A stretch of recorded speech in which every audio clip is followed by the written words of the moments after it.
ꯏꯒꯤꯗꯃꯛꯇ online gas ꯑꯣꯏꯅ ꯂꯦꯡꯁꯤꯟꯕꯤꯔꯤꯕ ꯑꯣꯖꯥ ꯈꯣꯒꯦꯟꯗ꯭ꯔ ꯈꯣꯟꯗ꯭ꯔꯥꯝ editor ꯁꯉꯥꯏ express ꯑꯍꯥꯟꯕꯗ ꯑꯣꯖꯥꯕꯨ ꯉꯁꯤꯒꯤ ꯈꯪꯃꯤꯟꯅꯁꯤ ꯊꯧꯔꯝꯒꯤ ꯃꯥꯏꯀꯩꯗꯒꯤ ꯇꯔꯥꯝ ꯅꯣꯛꯆꯔꯤ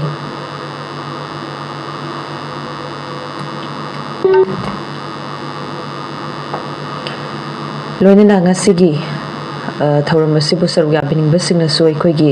ꯁ꯭ꯇꯨꯗꯤꯑꯣꯒꯤ ꯇꯦꯂꯤꯐꯣꯟ ꯅꯝꯕꯔ 8132880336 ꯍꯥꯏꯔꯤꯕ ꯑꯩꯈꯣꯏꯒꯤ ꯁ꯭ꯇꯨꯗꯤꯑꯣꯒꯤ ꯇꯦꯂꯤꯐꯣꯟ ꯅꯝꯕꯔ ꯑꯁꯤꯗ ꯗꯥꯏꯜ ꯇꯧꯕꯤꯔꯛꯂꯒ ꯏ ꯄꯥꯎꯗ ꯌꯨꯝꯐꯝ ꯑꯣꯏꯕ ꯋꯥꯐꯝꯁꯤꯡ ꯊꯝꯕꯤꯔꯛꯂꯅꯕ ꯔꯦꯗꯤꯑꯣꯒꯤ ꯈꯨꯠꯊꯥꯡꯗ ꯊꯧꯔꯝꯁꯤꯕꯨ ꯇꯥꯕꯤꯔꯤꯕ ꯑꯃꯗꯤ ꯂꯥꯏꯚ ꯁ꯭ꯇ꯭ꯔꯤꯃꯤꯡ ꯈꯨꯠꯊꯥꯡꯗ ꯃꯤꯠꯌꯦꯡ ꯇꯥꯕꯤꯔꯤꯕ ꯃꯌꯥꯝ ꯄꯨꯝꯅꯃꯛꯀꯤ ꯃꯐꯝꯗ ꯑꯍꯥꯟꯕ ꯑꯣꯏꯅ ꯊꯝꯖꯒꯦ ꯂꯣꯏꯅꯅ ꯑꯩꯈꯣꯏ ꯏꯍꯥꯟ ꯍꯥꯟꯕꯁꯤ ꯑꯣꯖꯥ ꯄꯕ꯭ꯂꯤꯛ ꯂꯥꯏꯟꯒꯤ ꯇꯦꯂꯤꯐꯣꯟ ꯑꯃꯁꯨ ꯂꯥꯛꯑꯦ ꯄꯕ꯭ꯂꯤꯛ ꯂꯥꯏꯟꯒꯤ ꯇꯦꯂꯤꯐꯣꯟ ꯂꯧꯈꯠꯆꯒꯦ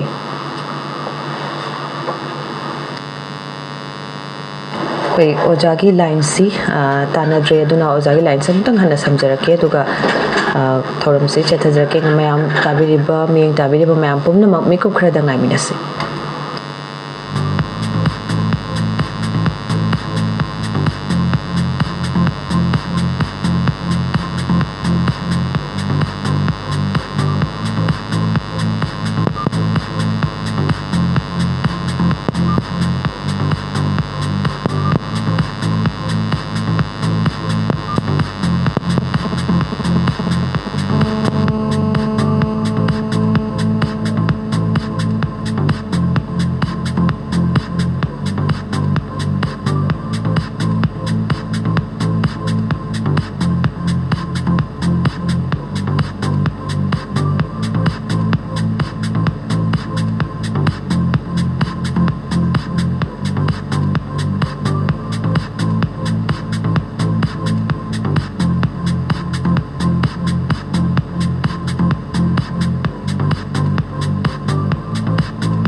ꯑꯩꯈꯣꯏ ꯑꯣꯖꯥꯒꯤ ꯂꯥꯏꯟꯁꯦ ꯁꯝꯖꯔꯦ ꯑꯣꯖꯥ ꯇꯥꯕꯤꯔꯦꯀꯣ ꯍꯜꯂꯣ ꯑꯣꯖꯥ ꯇꯥꯕꯤꯔꯕ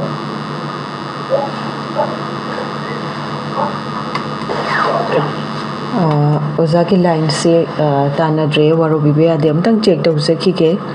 ꯇꯥꯕꯤꯔꯤꯕ ꯃꯌꯥꯝ ꯄꯨꯝꯅꯃꯛ ꯃꯤꯀꯨꯞ ꯈꯔꯗꯪ ꯑꯃꯨꯛꯇꯪ ꯉꯥꯏꯃꯤꯟꯅꯁꯤ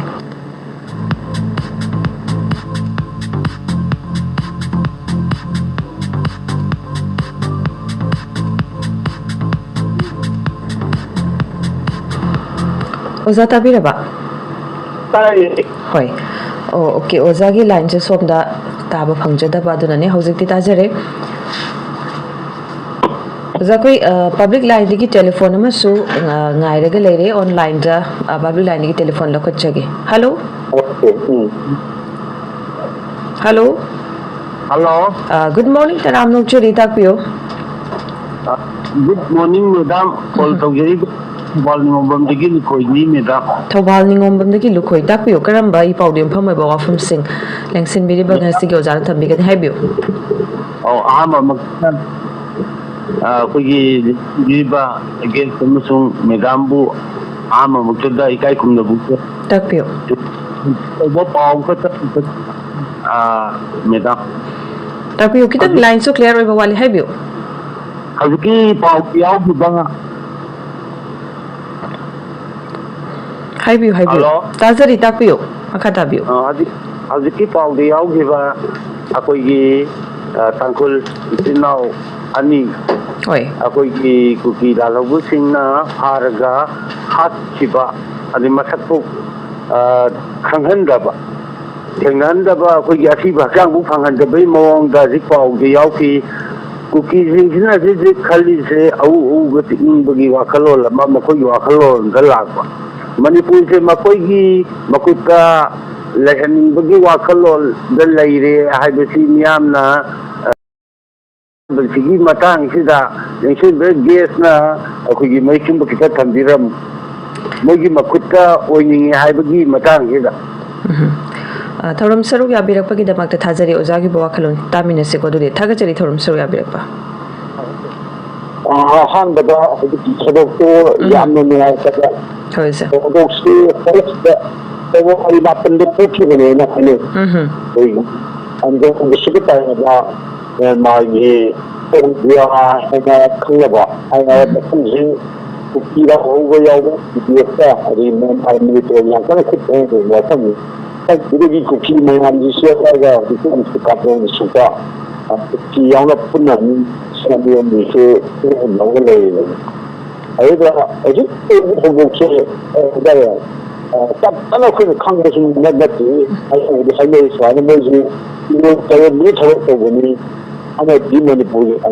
ꯀꯟꯐꯥꯝ ꯇꯧꯔꯦ ꯍꯥꯏꯅꯕꯁꯨ ꯂꯩ ꯑꯗꯒꯤ ꯀꯥꯡꯈꯣꯏ ꯑꯗꯨꯝꯕ ꯀꯥꯡꯈꯣꯏ ꯉꯥꯛꯇꯅꯤ ꯍꯥꯏꯅ ꯍꯥꯏꯅꯕꯁꯨ ꯂꯩ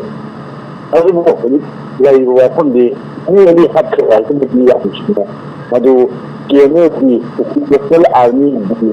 ꯄꯥꯕ ꯑꯗꯨꯃꯥꯏꯅ ꯇꯧꯕ ꯃꯅꯤꯄꯨꯔꯗ ꯑꯣꯄꯔꯦꯠ ꯇꯧꯔꯒꯅ ꯑꯌꯥꯝꯕꯗꯤ ꯍꯥꯏꯅꯩ ꯃꯅꯤꯄꯨꯔꯗ ꯄꯥꯡꯊꯣꯛꯏꯕ ꯑꯗꯨꯝ ꯌꯥꯎꯔꯤꯕꯅꯤ ꯃꯣꯏꯅ ꯆꯠꯊꯕꯅꯦ ꯍꯥꯏ ꯑꯗꯒꯤ ꯃꯁꯤ ꯆꯨꯝꯕ ꯂꯥꯟꯕ ꯏꯟꯗꯤꯌꯥꯗ ꯄꯪꯍꯥꯏ ꯍꯥꯏꯔꯛꯄꯗꯤ ꯍꯧꯖꯤꯛ ꯃꯩꯇꯩ ꯁꯣꯛꯄꯤꯕ ꯂꯥꯟꯁꯤ ꯂꯣꯏꯔꯀꯥꯟꯗ ꯃꯣꯏ ꯆꯞ ꯆꯥꯅ ꯃꯣꯏ ꯇꯧꯅꯤ ꯇꯥꯡꯈꯨꯜꯒꯤ ꯃꯊꯛꯇ ꯑꯗꯒꯤ ꯃꯣꯔꯥꯁꯤꯡꯒꯤ ꯃꯊꯛꯇ ꯃꯣꯏꯅ ꯍꯥꯏꯔꯅ ꯍꯥꯏꯔꯤꯕ ꯃꯗꯨ ꯀꯔꯝꯍꯥꯏꯅ ꯍꯥꯏꯕ ꯄꯪꯍꯥꯏ ꯍꯥꯏ ꯑꯗꯣ ꯍꯧꯖꯤꯛ ꯂꯥꯛꯏꯕ ꯋꯥꯐꯝꯗꯤ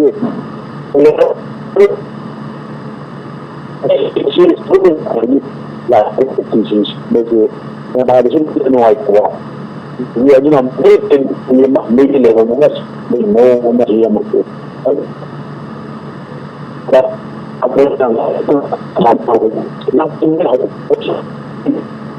ꯁꯒꯠꯂꯒ ꯀꯥꯞꯁꯤꯜꯂꯛꯏ ꯍꯥꯜꯂꯛꯏ ꯑꯗꯨ ꯇꯧꯔꯦꯅ ꯃꯣꯏꯅ ꯆꯤꯡꯊꯛ ꯄꯤꯔꯗꯤ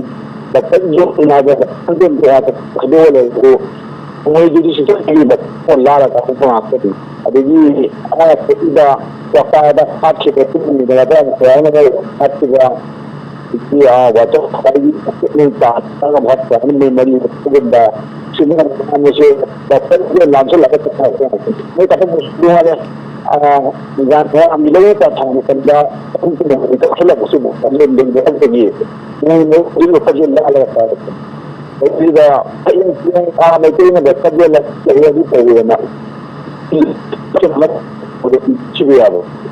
ꯃꯣꯏ ꯂꯝ ꯁꯝꯅ ꯍꯥꯏꯕꯗ ꯕꯦꯔꯥ ꯀꯥꯔꯤꯁꯤ ꯌꯥꯔꯣꯏ ꯌꯦꯡꯕ ꯌꯥꯔꯣꯏ ꯍꯥꯏꯗꯅ ꯃꯌꯥꯝꯁꯤꯡꯅ ꯌꯥꯝ ꯀꯟꯅ ꯍꯥꯏꯔꯤꯕ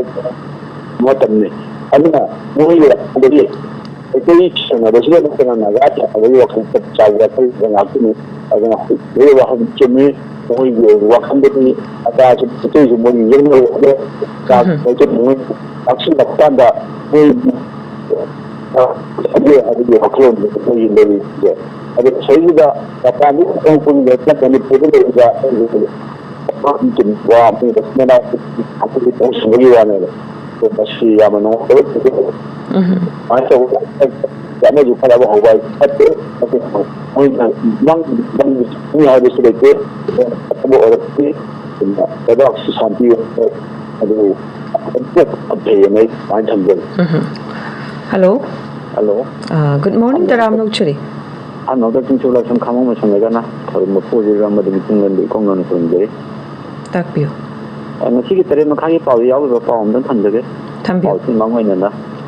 I knew a much to the Mr. Gayana, but they gave Magi Matomong and Panko, they had a pound, but they Shimona, like the human Dugi, Awa Abata, which is Serugari, Haina Tanjavana, or Makata and Tanjaga.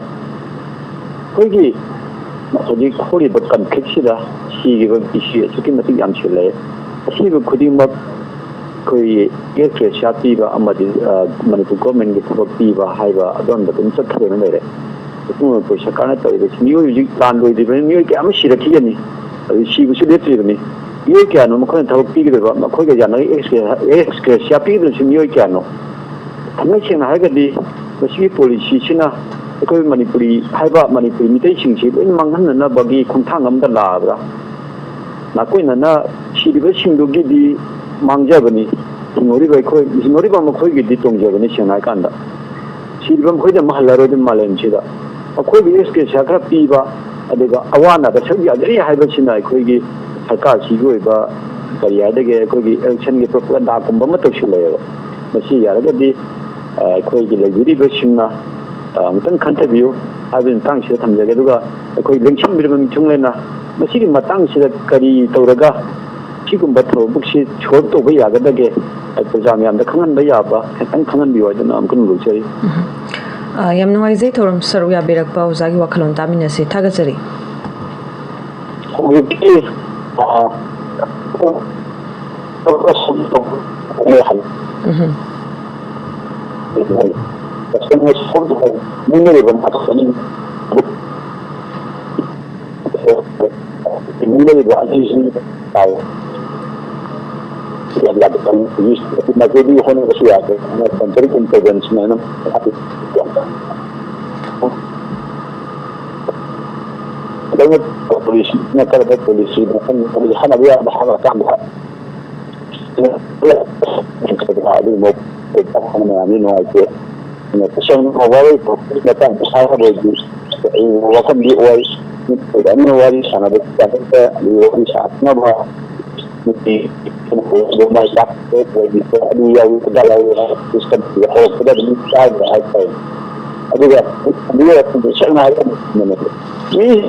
Hello. Hello. Good morning, Taram Nokchari. Good morning, Mayang in Pandagya, among Niamam Gas Poor, and the Taram Nokchari. Tapio. Kugia, Sal Gear, Sound here, and neat another Karino Matam Bumbada, take Geski Soundga, Iman, another Mayek here. But question part of the I'm doing the way they Geski the same with Diaboco. Hoi yambana dia dumak seng bani ngasigi oina hoi haibiri budo kitang ngasigi oina dia ozagi line se kitang clear hoi ba kitang wale hoi hoi ado bo khari dumak tajare haibiu haje ningi je hoi ge January ge kunga mari dagi wasak amakha lauge ba adugi matung dagi chief minister Delhi chalure adugi matung da praja miyamna khanaram anong mayon yai afaba mayon lama la adra haina khanarami adi mama wana taina bada lan kan bagi mayon lam lom da sangre masida state government na di hai be lei mamang da central forcing je lila jeng ba babu obido di halan jini aba gumba hai the minister na ada babu hidi huji shu dum oidra hidi oidi aduna lakyaning di masida central nga state kana ngasi phawgada lobi riba ron ji miyam na piningai oida bajigi matang ida khitang thambiro ha bagi oina ani subada tentang nam tanga koigia assembly mi famje numin mangani famdore bako Adaita Hoy Hanganing, Lakshaning is a Hoy Cookie Mantri and Yauri मंत्री अनीजी MLA हिंदूबुदी छुट्टी लौरजु मंत्री अनीजी की demand गुम्बा खन्नरक्पा मतमददी करम मौंगदा chief minister ना लोइना दायित्व लौबिदोरिब्रा असिबु छुट्टी लौरगा मोय लाक्रे हाइबसी BJP लेंगासिना हानादैजु कंखतना लाई हुजिसु दुम कंखलका थमक्पा याबगी मौंग मारे लेब्रा हाइबसी मतांगिदा सिमतंगा खतंग गियसना खंगमिनबा याबा खरा पाउदमबिरमोना तौजरकपनि मे नुंगाइजे थोरम सरु याबिरपा ओजागी वाखलो तामिनसिको दुदे थागचेरे गरी मदिदा MLA मयामगी नुकु मयाम लेगा वा फंदना तो लोग ये लेगा लोग हाइगा वाले ये खाने का थबो होने में और लोग वाले से ले वाले से itu वाले मैदान में भी वाले में दस सत्तर भी टीम में इंग्लिश की बात नहीं होगा तो ये सब तो टीम में आना लाख भी दो समझती है हम तो शेयर अब समझ बना कर पढ़ाई वो फंक्शन में से हाँ ये है तो गवर्नमेंट ना MLA ना संपर्क करने और मित्र भी हम पेंशन को बहुत करने और उनका सब लखन ये ना तो देखो तो हमारी बॉर्डर इसलिए खाली लोकल नहीं है ना अरे किलोमीटर अदा 20 किलोमीटर अदा हाँ ना तरह की ना चलता ठीक है शेयर ना हार बदा नहीं खबर नहीं इसमें लगता है कि काम भी नहीं हुआ ना लाखों को खरीदने ना आती है ये मैं आपको बताऊंगा आप असली तो अपन ने कंट्री को ही वाद है लेकिन पावरी कुछ तो अपने ना देखो असली है बड़ा ही हम देखो मैं आम अभी कोई तरह से चलते हैं अब ना पता लगता है बस एक तो ना तो याद है अरे ये खबर के तक मैं और पूरी तरह से अभी कभी क्या है कि संपर्क खाने है तो क्या करेगा अरे वो समझना चाहता हूँ अभी ना मशीन आम इतना कटा है कि तो लेना है लोग आगे तक पता है ना बोल रहे हैं बड़ा नहीं BJP में BJP कुछ बड़ा नहीं संतल लोग भी देखने सुनने नहीं अभी ना BJP हम ये कहते हैं गवर्नमेंट तो यार अलग पैसा संतल भी है ना अच्छे भाई ये आंख विद्या है वो film jadi kan saya akan juga ini semua siapa lagi bagi wajib madu dia ada kerana kerja bagaimana kita untuk di mana kita BJP itu akan bertemu dengan ini assembly ini kita ada sebenarnya orang ada kalau kita berjaya maju orang itu ini bisa baik di pembang juga madu itu lagi deh. Itu betul kita mau hari ini ada minister ini saya orang di depan ini betul ada yang dapat ada semua di depan jadi betul betul aku harus pada ini. Masalah itu betul mereka punya kerana tahun untuk di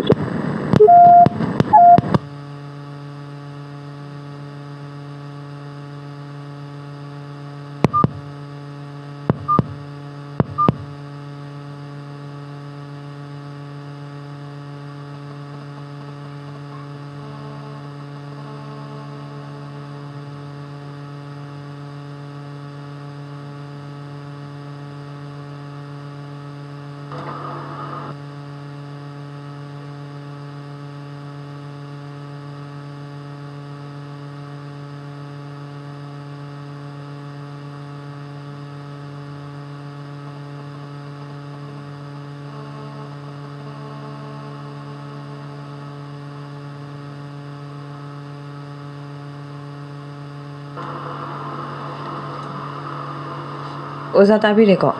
ताई line से वो दे security तो can तो भी है ओजा ngasi si kitang mayam so habire akhoi gi kitang tabada oja gi line se kitang clear ba wale hojik te kitang mek sengba male oja akhoi gi mafam kitang ko network nungai tabagi male tai de thudok su leite oja na kitang hongdong jin tobiraga yengbiro hojik ti yang clear oina taba phangsare makha tabi oja adana actually the ba you could na pa budi pa ga question on mo kai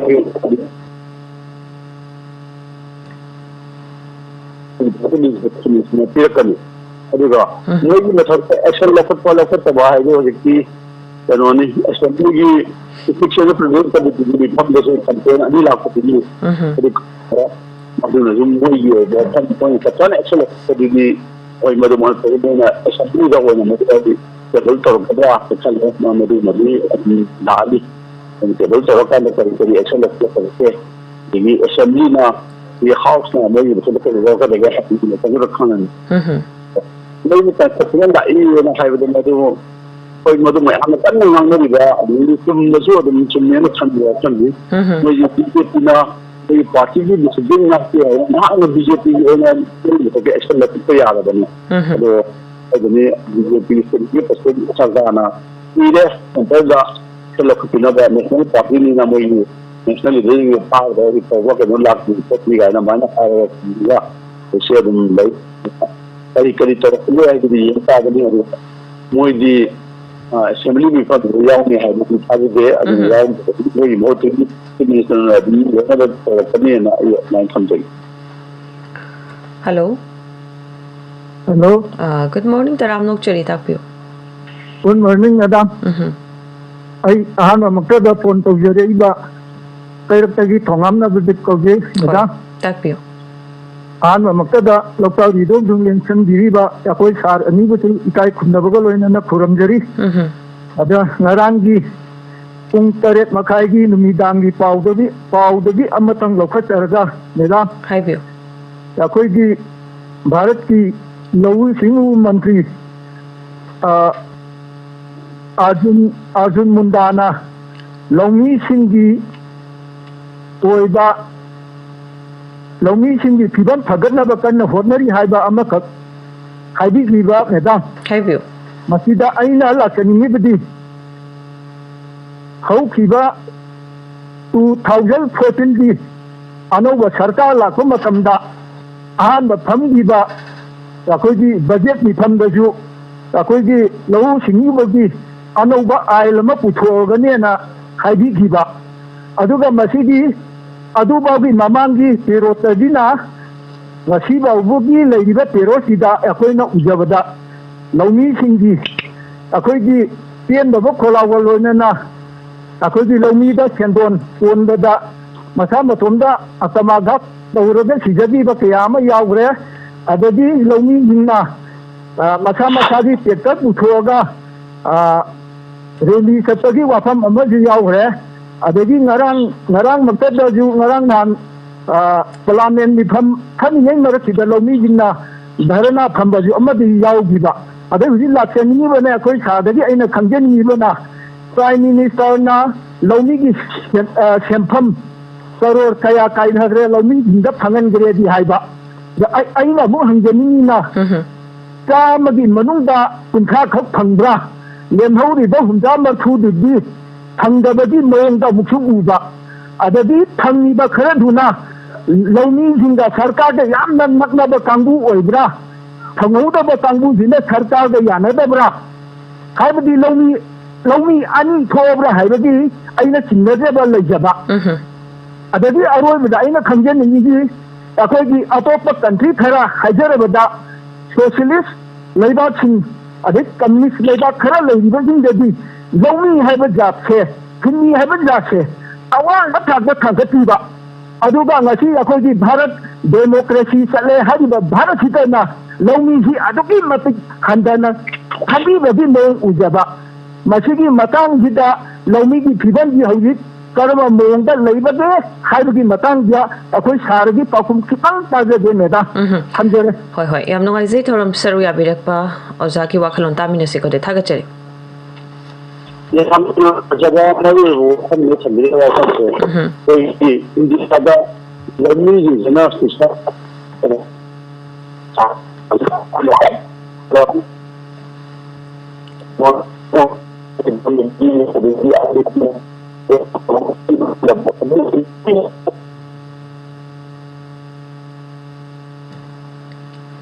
ꯑꯣꯖꯥꯒꯤ ꯂꯥꯏꯟꯁꯤ ꯑꯩꯈꯣꯏꯒꯤ ꯅꯍꯥꯟꯈꯩ ꯏꯃꯥꯟ ꯃꯥꯟꯅꯗꯦ ꯉꯁꯤꯗꯤ ꯈꯤꯇꯪ ꯃꯌꯦꯛ ꯁꯦꯡꯅ ꯇꯥꯕꯁꯦ ꯋꯥꯠꯂꯦ ꯑꯗꯨꯅ ꯇꯥꯕꯤꯔꯤꯕꯁꯤꯡꯅꯁꯨ ꯑꯗꯨꯃꯛ ꯍꯥꯏꯕꯤꯔꯛꯑꯦ. ꯑꯣꯖꯥ ꯈꯤꯇꯪ ꯂꯩꯊꯣꯛ ꯂꯩꯁꯤꯟ ꯇꯧꯕꯤꯕ ꯌꯥꯕꯤꯕ꯭ꯔꯥ? ꯑꯩꯈꯣꯏꯒꯤ ꯍꯧꯔꯕꯅꯤ ꯑꯗꯣ ꯍꯜꯂꯣ ꯇꯥꯖꯔꯦ ꯑꯣꯖꯥ ꯍꯥꯏꯕꯤꯌꯨ ꯑꯗꯨꯅꯤ ꯂꯧꯃꯤꯒꯤ ꯐꯤꯕꯝꯁꯦ ꯑꯩꯈꯣꯏ ꯏꯟꯗꯤꯌꯥꯗꯗꯤ ꯌꯥꯝꯅ ꯃꯑꯣꯡ ꯇꯥꯗꯦ ꯑꯗꯒꯤ ꯐꯠꯇꯦ ꯑꯗꯒꯤ ꯖꯃꯤꯟꯗꯥꯔꯤ ꯁꯤꯁꯇꯦꯝꯗꯩ ꯃꯅꯤꯄꯨꯔꯒꯤ ꯂꯧ ꯎꯔꯤꯕ ꯂꯧꯃꯤ ꯑꯌꯥꯝꯕ ꯑꯩꯈꯣꯏ ꯃꯅꯤꯄꯨꯔ ꯖꯃꯤꯟꯗꯥꯔꯤ ꯁꯤꯁꯇꯦꯝꯗꯨꯅ ꯆꯞ ꯆꯥꯅ ꯂꯩꯇꯦ ꯍꯥꯏꯔꯁꯤ ꯂꯧꯃꯤꯁꯤꯡꯁꯦ ꯑꯌꯥꯝꯕ ꯂꯧ ꯃꯄꯨꯁꯤꯡꯅ ꯑꯃꯅꯤ ꯂꯧꯃꯤ ꯑꯃꯅꯤ ꯑꯗꯨꯅ ꯊꯕꯛꯁꯤꯡꯁꯦ ꯐꯪꯕ ꯂꯥꯛꯄ ꯇꯥꯔꯗꯤ ꯂꯧ ꯃꯄꯨꯗ ꯆꯠꯈꯤꯕꯒꯤ ꯁꯤꯁꯇꯦꯝꯁꯨ ꯑꯗꯨꯝ ꯂꯩꯇꯕ ꯅꯠꯇꯦ ꯂꯧꯃꯤꯅ ꯂꯧ ꯎꯕꯗꯒꯤ ꯀꯥꯡꯕꯨꯁꯤꯅ ꯈꯨꯗꯣꯡꯆꯥꯕꯁꯤꯡꯁꯦ ꯐꯪꯕ ꯋꯥꯠꯂꯤ ꯃꯁꯤ ꯅꯠꯇꯕꯗ ꯇꯣꯉꯥꯟꯕ ꯁ꯭ꯀꯤꯝ ꯃꯌꯥꯝ ꯑꯃ ꯑꯩꯈꯣꯏ ꯏꯟꯗꯤꯌꯥꯗ ꯄꯥꯏꯈꯠꯂꯦ ꯍꯥꯏꯔꯕꯁꯨ ꯁ꯭ꯀꯤꯝꯁꯤꯡꯁꯦ ꯃꯄꯨꯡ ꯐꯥꯅ ꯄꯥꯏꯈꯠꯄꯁꯦ ꯑꯌꯥꯝꯕꯅ ꯑꯗꯨꯒꯤ ꯃꯍꯨꯠꯇ ꯁ꯭ꯀꯤꯝꯁꯤꯡ ꯉꯁꯥꯏ ꯍꯥꯏꯕꯤꯔꯤꯕ ꯐꯪꯒꯗꯕ ꯂꯧꯃꯤꯁꯤꯡꯁꯤꯅ ꯐꯪꯗꯕ ꯑꯗꯒꯤ ꯑꯇꯣꯞꯄꯗ ꯐꯪꯉꯤꯕꯒꯨꯝꯕ ꯁꯤꯒꯨꯝꯕ ꯐꯤꯕꯝꯁꯦ ꯌꯥꯝꯅ ꯂꯩ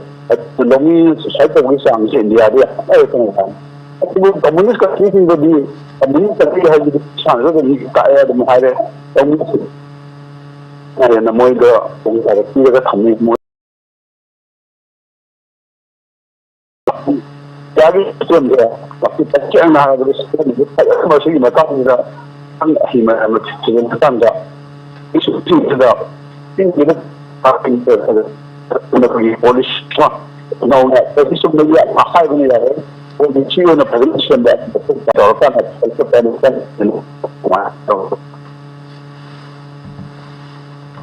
ꯍꯜꯂꯣ ꯍꯜꯂꯣ ꯒꯨꯗ ꯃꯣꯔꯅꯤꯡ ꯃꯦꯝ ꯒꯨꯗ ꯃꯣꯔꯅꯤꯡ ꯇꯔꯥꯝ ꯅꯣꯛꯆꯔꯤ ꯇꯥꯛꯄꯤꯌꯨ ꯑꯩ ꯐꯣꯟ ꯇꯧꯖꯔꯛꯏꯕ ꯃꯌꯥꯝ ꯏꯝꯐꯥꯜ ꯆꯥꯎꯕ ꯐꯣꯟ ꯇꯥꯕꯅꯤ ꯃꯦꯝ ꯑꯃꯗꯤ ꯒꯦꯁꯄꯨ ꯑꯍꯥꯟꯕꯃꯛꯇꯤ ꯏꯀꯥꯏꯈꯨꯝꯅ ꯎꯠꯆꯔꯤꯅꯤ ꯇꯥꯛꯄꯤꯌꯨ ꯍꯟꯖꯤꯟ ꯍꯟꯖꯤꯟ ꯑꯦꯇꯦꯛ ꯇꯧꯔꯛꯄ ꯀꯟꯗꯦꯝ ꯇꯧꯋꯦ ITLFꯀꯤ ꯋꯥꯐꯝ ꯑꯃꯈꯛ ꯈꯕꯔꯁꯤꯗ ꯌꯥꯎꯔꯦ ꯃꯈꯣꯏꯅ ꯆꯥꯔꯖ ꯇꯧꯔꯤꯁꯦ ꯃꯩꯇꯩ ꯂꯥꯜꯍꯧꯕꯒꯩꯅ ꯍꯦꯛ ꯍꯟꯖꯤꯟ ꯃꯈꯣꯏꯅ ꯂꯥꯟꯗꯥꯔꯛꯄꯁꯦ ꯃꯈꯣꯏ ꯉꯥꯛꯇꯅ ꯍꯧꯕꯅꯤ ꯑꯗꯨꯒ ꯃꯉꯥꯁꯨꯕ IRB ꯍꯦꯗꯀ꯭ꯋꯥꯇꯔꯁꯇ ꯃꯈꯣꯏꯅ IRBꯒ ꯃꯥꯟꯅꯔꯒ ꯅꯣꯡꯃꯩ 200 ꯄꯤꯊꯣꯛꯈ꯭ꯔꯦ ꯃꯈꯣꯏꯅ ꯀ꯭ꯂꯦꯝ ꯇꯧꯔꯤꯁꯦ ꯅꯣꯡꯃꯩ 200 ꯂꯧꯈ꯭ꯔꯦ ꯑꯗꯨ ꯃꯔꯨ 10,000 ꯑꯃꯁꯨ ꯂꯨꯠ ꯇꯧꯈ꯭ꯔꯦ ꯑꯗꯨꯒ मधु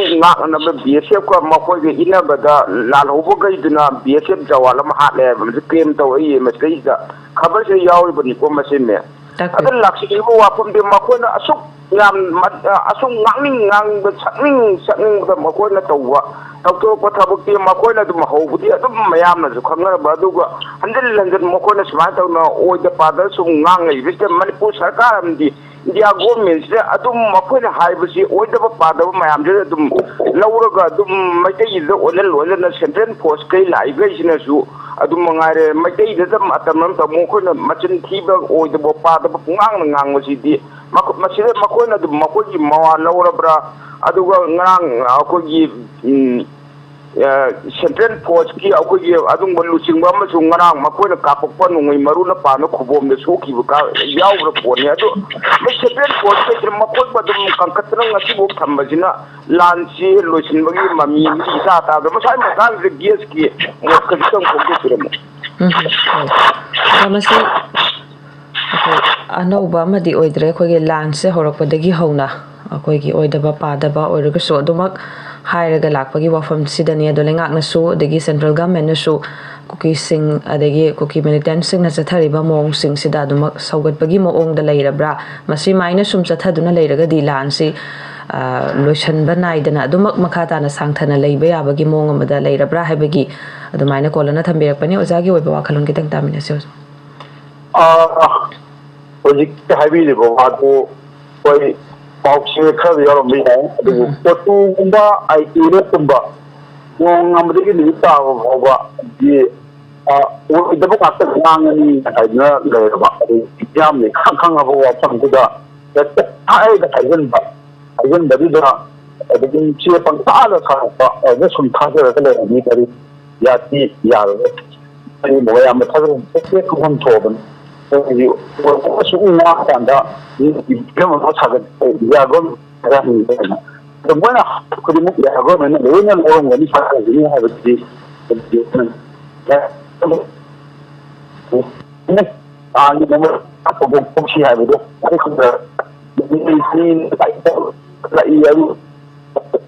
I have one.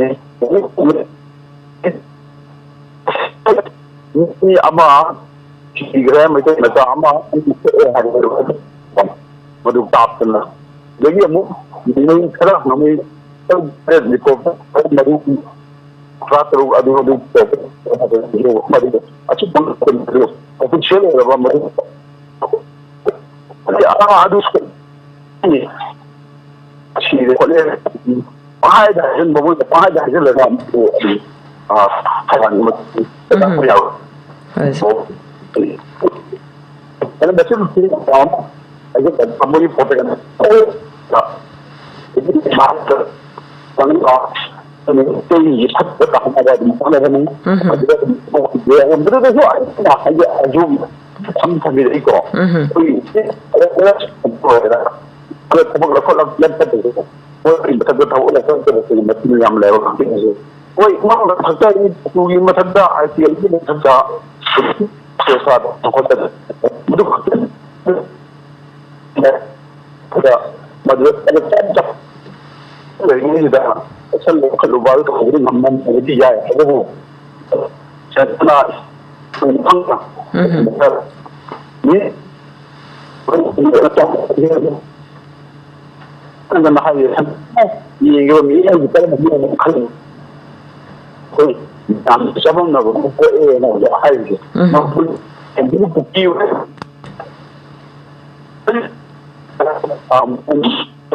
لا هذا وانا عندي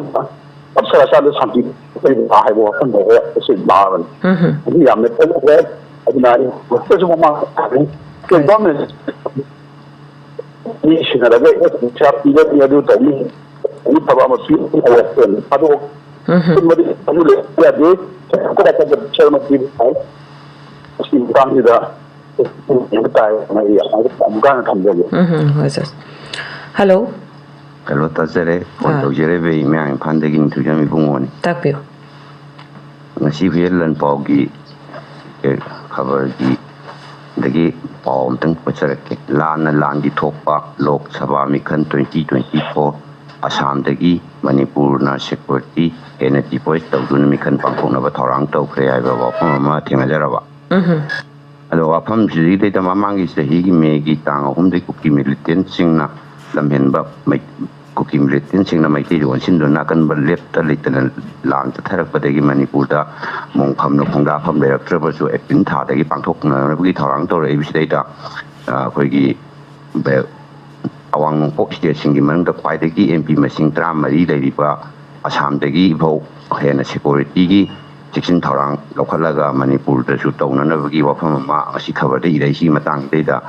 khoi khangjan ningi di khoi gi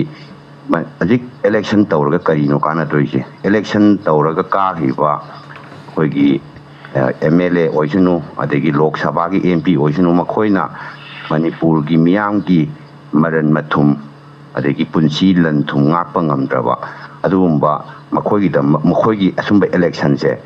tawngena tawri masi tawraga akhoi bazar sida kari kana toino habi matang sida ngasi gi yes tagi wafung khradang taja gena tawjar ngai zai thorum saroga birakpa ozagi oiba wakhalon taminasi dudi thagachari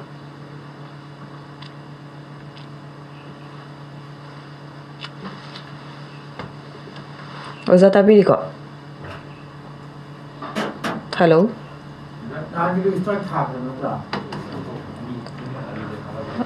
hello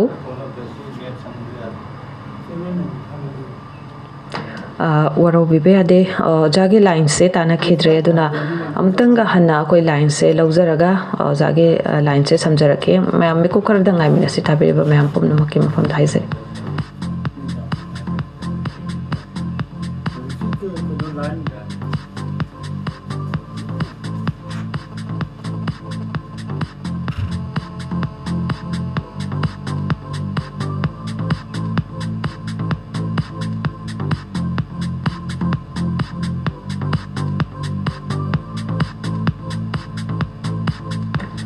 oza tabireko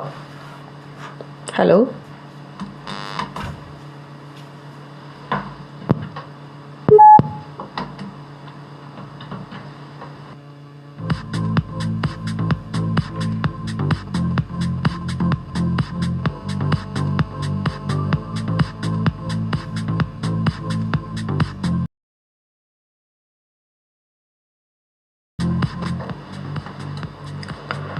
Oza tabireko hojikti. ꯇꯥꯏ ꯑꯩꯉꯣꯟꯗꯗꯤ ꯑꯗꯨꯝ ꯇꯧꯗꯅ ꯇꯥꯏ Hoi hoi.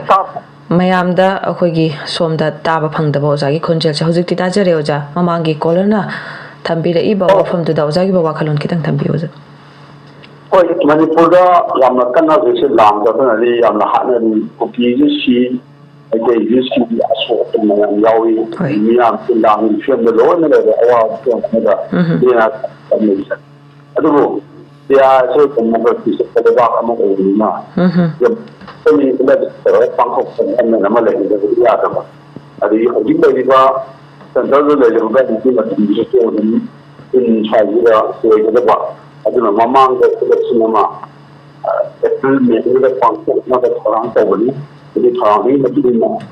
ꯃꯊꯪ ꯑꯗꯨꯝ ꯂꯧꯈꯠꯂꯛꯀꯅꯤ India ꯄꯨꯝꯅꯃꯛꯇ ꯄꯥꯡꯊꯣꯛꯀꯗꯕ election ꯑꯣꯏꯕꯅꯤꯅ ꯁꯤꯒꯤ ꯊꯧꯔꯥꯡ ꯂꯧꯈꯠꯂꯛꯄꯅꯤ ꯑꯗꯨ ꯂꯨꯔꯤꯕ ꯈꯔꯗꯤ ꯃꯅꯤꯄꯨꯔꯒꯤ ꯐꯤꯕꯝꯁꯤꯗ ꯏꯂꯦꯛꯁꯟ ꯇꯧꯕꯗ ꯃꯅꯤꯄꯨꯔꯒꯤ ꯌꯥꯝꯅ ꯊꯋꯥꯏ ꯌꯥꯎꯒꯗ꯭ꯔꯥ ꯍꯥꯏꯕꯁꯤ ꯑꯣꯏꯕ ꯊꯕꯛꯇꯤ ꯏꯟꯗꯤꯌꯥ ꯒꯃꯦꯟꯒꯤ ꯏꯟꯁꯇ꯭ꯔꯛꯁꯟ ꯃꯇꯨꯡ ꯏꯟꯅ ꯏꯂꯦꯛꯁꯟ ꯀꯃꯤꯁꯟꯒꯤ ꯃꯇꯨꯡ ꯏꯟꯅ ꯃꯣꯏꯒꯤ ꯊꯕꯛ ꯇꯧꯗꯕ ꯌꯥꯗꯦ ꯇꯧꯔꯛꯀꯅꯤ ꯑꯗꯒꯤ ꯃꯤꯔꯦꯞ ꯑꯣꯏꯅꯤꯡꯕ ꯀꯥꯡꯕꯨ ꯑꯣꯏꯒꯗꯕ ꯀꯥꯡꯕꯨ ꯍꯧꯖꯤꯛꯁꯤ ꯑꯗꯨꯝ ꯃꯌꯥꯝꯅ ꯈꯪꯅꯔꯤꯕꯅꯤ ꯃꯤꯔꯦꯞ ꯑꯣꯏꯅꯤꯡꯕ ꯀꯥꯡꯕꯨ ꯃꯌꯥꯝ ꯑꯃ ꯂꯥꯟ ꯈꯨꯗꯣꯡꯆꯥꯕ ꯂꯧꯔꯒ ꯃꯣꯏꯒꯤ ꯄ꯭ꯔꯣꯄꯦꯒꯟꯗꯥ ꯇꯧꯕ ꯃꯣꯏꯒꯤ ꯀꯦꯝꯄꯦꯟꯒꯤ ꯐꯣꯔꯃꯦꯜ ꯀꯦꯝꯄꯦꯟ ꯀꯩꯅꯣꯁꯨ ꯀꯦꯝꯄꯦꯟꯃꯛ ꯅꯠꯇ꯭ꯔꯕꯁꯨ ꯀꯦꯝꯄꯦꯟ ꯃꯌꯥꯝ ꯑꯃ ꯆꯠꯊꯅꯔꯤ ꯋꯥꯖꯥꯎ ꯅꯨꯡꯖꯥꯎ ꯑꯗꯒꯤ ꯑꯗꯨ ꯎꯅꯔꯤ ꯑꯗꯨ ꯇꯧꯔꯤꯅ ꯉꯥꯡꯉꯦꯅ ꯑꯗꯨ ꯂꯣꯏ ꯈꯪꯅꯔꯕ ꯉꯥꯛꯇꯅꯦ ꯂꯥꯟꯒꯤ ꯈꯨꯗꯣꯡꯆꯥꯕꯁꯤ ꯂꯧꯔꯀꯥꯟꯗ ꯃꯁꯥ ꯃꯁꯥꯒꯤ ꯄꯣꯂꯤꯇꯤ ꯁꯥꯒꯠꯅꯅꯕ ꯌꯥꯝꯅ ꯍꯣꯠꯅꯔꯤꯕ ꯃꯌꯥꯝ ꯑꯃ ꯑꯗꯨ ꯃꯌꯥꯝ ꯁꯄꯣꯔꯠ ꯇꯧꯁꯤꯜꯂꯒ ꯂꯥꯎꯈꯟꯗꯅ ꯈꯣꯡꯖꯤꯟꯗꯅ ꯃꯇꯨꯡ ꯏꯟꯁꯤꯟꯕ ꯇꯧꯕ ꯃꯌꯥꯝ ꯑꯃꯕꯨꯗꯤ ꯂꯩꯇꯕ ꯅꯠꯇꯦ ꯂꯩ ꯃꯌꯥꯝꯁꯤ ꯈꯪꯅ ꯇꯧꯔꯤꯕ꯭ꯔꯥ ꯈꯪꯗꯅ ꯇꯧꯔꯤꯕ꯭ꯔꯥ ꯑꯗꯨꯗꯤ ꯈꯪꯗꯦ ꯑꯗꯨꯒ ꯏꯂꯦꯛꯁꯟꯒꯤ ꯀꯦꯝꯄꯦꯟꯁꯤꯗ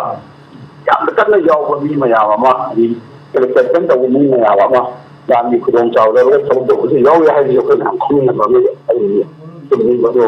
ꯃꯊꯧ ꯇꯥꯏ ꯑꯗꯨꯒ ꯍꯧꯖꯤꯛ ꯑꯃꯨꯛ ꯂꯥꯛꯏꯕ ꯋꯥꯐꯝꯗꯤ तसेंग इलेक्शन से अपने मनपुर मियाम जो पामीब्रा पामद्रा वाफमदुने इलेक्शन तरफन मतलब मनपुर मियाम जो सवा याम सौ यागद्रा अदर तरियां तरफदे याली इलाजा में जो है इलाजी है कि इलेक्शन कमिश्नर इलाजी है इलेक्शन से पांच होने वाले तो तरफदे तम साम जब है जो यादवनी ना मन दान फिल्म ले गए ना है वो जो याम कोई जगह से मैंने तो इलाजा में जो कोई के टाइम पे aduna mai nan election tawna ba hona da ga na kalli sai da bi family friend ne amma da laptop yayi aduna sai kuma ya hawo da bi sai tum yan ne da yayi aduna shi ne ni da friend ji kaman ta ce da do yan da ne aduna da election ne na post ne amma sa kan ne ji post ne amma sa jo post ai ne ne da da yi sai nan be aduni central court lagi ko ini election tahun mengira mega harus jadi apa kira orang nam dua tahun bani tahu dia election tahu dia election dia orang tadi di selection apa mana ada kalau pun buat ada dan ada untuk tahu tadi ada jadi election dah jadi yang dari yang election ini ada di cara tadi maksudnya election dia ada election dia election ni macam yang cukup yang besar yang macam ni yang kata election tahu tahu tu mana pergi film dia dia kanti hana pola dah election tahu na tu mana pergi election di mana dia tahu hari tu macam tu. Hello. Hello.